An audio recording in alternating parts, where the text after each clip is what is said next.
So Adam, why do we do our own bottling? Oh my gosh, bottling is the last final step. We've spent the last year really getting these wines ready, making sure everything's perfect. We're a little bit of control freaks around here, and so we need to be the ones to really make those final decisions and get that wine safely into the bottle.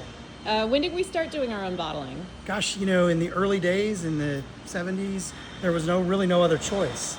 Everybody had their own bottling line because there was no such thing as a mobile bottler that would come around and bottle your wine for you.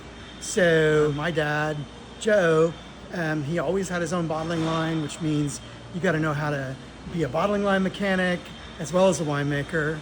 And we just kind of continued that on.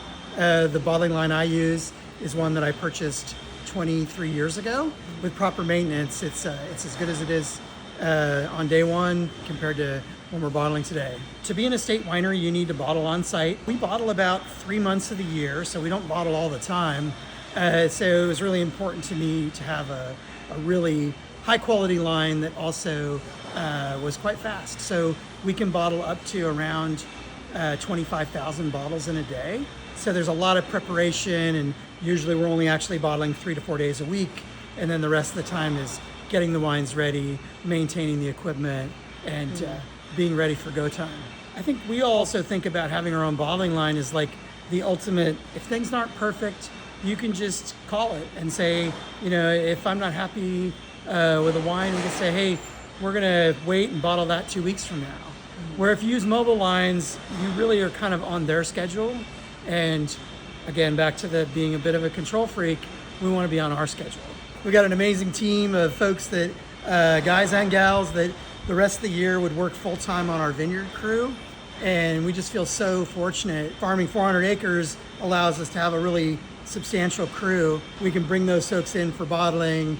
Many are quite mechanical, so they can help me with some of the maintenance on the line. Yeah, they're also extremely hard, diligent workers. So we feel very fortunate. Yeah, it's a good crew. So it's late July. What are we bottling? We're bottling all the 2024 Pinot Noirs. Today we're doing single vineyard wines. We're doing Clay Court and Five Mountain. Kind of the idea is they've spent 10 months in barrel. We've gently brought them out of barrel, and then they'll be bottled here today to be released 6 to 8 months from now. And I just have to say, 2024 is going to be an amazing vintage. Well, we'll look forward to trying that. Cheers. Cheers.